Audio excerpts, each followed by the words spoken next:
Ácido nucleico. Publicado por Wikipédia. Os ácidos nucleicos são moléculas gigantes, formadas por unidades monoméricas menores conhecidas como nucleótidos. Cada nucleótido, por sua vez, é formado por 3 partes. Um açúcar do grupo das pentoses. Um radical, fosfato, derivado da molécula do ácido ortofosfórico. Uma base orgânica nitrogenada. Ocorrem em todas as células vivas e são responsáveis pelo armazenamento e transmissão da informação genética, por sua tradução, que é expressa pela síntese precisa das proteínas. Os ácidos nucleicos são as biomoléculas mais importantes do controle celular, pois contêm a informação genética. Existem 2 tipos de ácidos nucleicos, ácido desoxirribonucleico, DNA e ácido ribonucleico, RNA. Utilizando técnicas apropriadas, foi possível isolar os ácidos nucleicos e identificar os seus constituintes. Nos ácidos nucleicos podem identificar-se 3 constituintes fundamentais.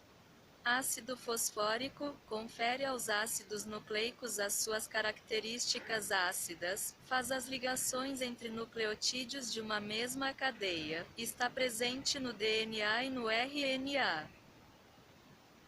Pentoses, como o próprio nome descreve, é um açúcar formado por 5 carbonos. Ocorrem 2 tipos, a desoxirribose e a ribose. Base nitrogenada, há 5 bases azotadas diferentes, divididas em 2 grupos. Bases de anel duplo, adenina e guanina.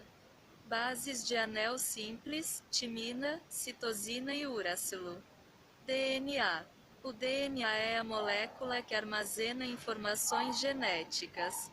É formado por 3 tipos de nucleotídeos e 4 tipos de bases nitrogenadas que irão formar moléculas de DNA distintas conforme a sequência e a quantidade desses nucleotídeos.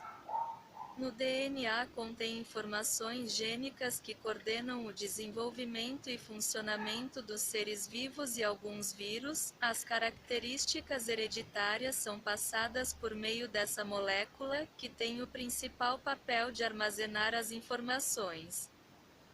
Para o DNA possuir o formato de dupla hélice, os nucleotídeos formam pares de bases nitrogenadas e se unem através de pontes de hidrogênio, atrações frágeis que se formam apenas quando um hidrogênio está ligado a um átomo eletronegativo e se aproxima de outro átomo negativo, porém existem regras para essa formação em pares. A adenina só poderá se parear com a timina e vice-versa, já a guanina se pairará com a citosina e vice-versa.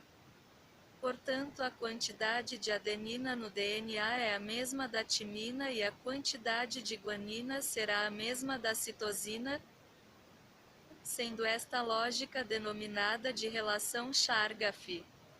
As bases nitrogenadas possuem classificação em bases purinas e bases pirimidinas.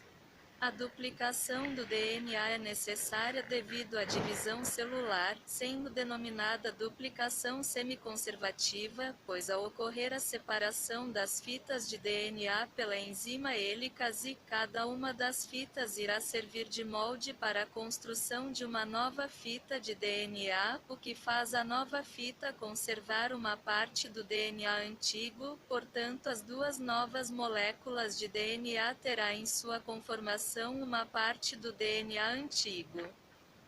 Desnaturação do DNA. Em extremos de pH ou quando aquecidos, o DNA nativo sofre desenrolamento reversível e separação das fitas. Isso ocorre devido ao fato de os pares de bases GC serem mais estáveis que os pares A igual a T, pois possuem ponto de fusão maior.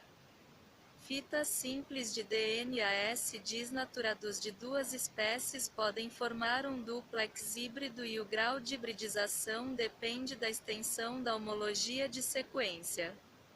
A hibridização é fundamental para importantes técnicas usadas para estudar e isolar genes específicos e RNA-S. RNA. O RNA está envolvido no processo de fabricação de proteína. É formado por nucleotídeos compostos de um fosfato, uma ribose e uma base nitrogenada, que podem ser uracila, adenina, guanina ou citosina.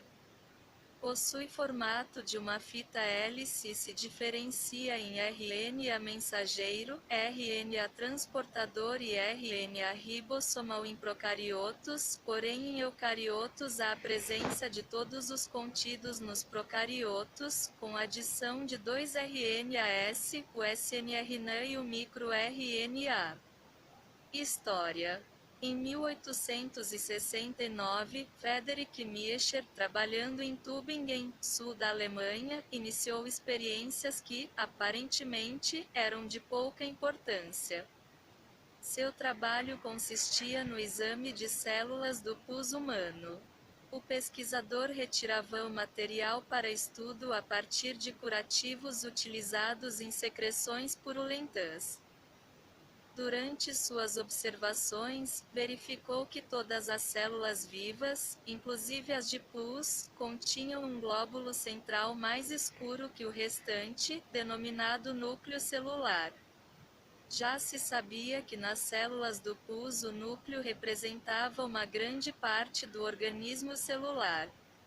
Miescher acabou por concluir que daquele material poderia obter, quase que na sua totalidade, um grande número de núcleos celulares isolados. O processo utilizado pelo pesquisador era fazer o produto retirado das células ser assimilado por uma enzima digestiva chamada de pepsina.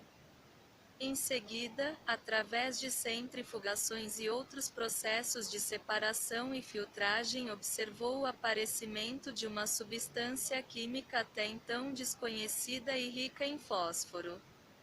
Inicialmente esta substância foi chamada de nucleina. Ao submetê-la à verificação do pH, descobriu que esta substância era bastante ácida. Em função desta descoberta, Miescher mudou o nome do produto para ácido nucleico.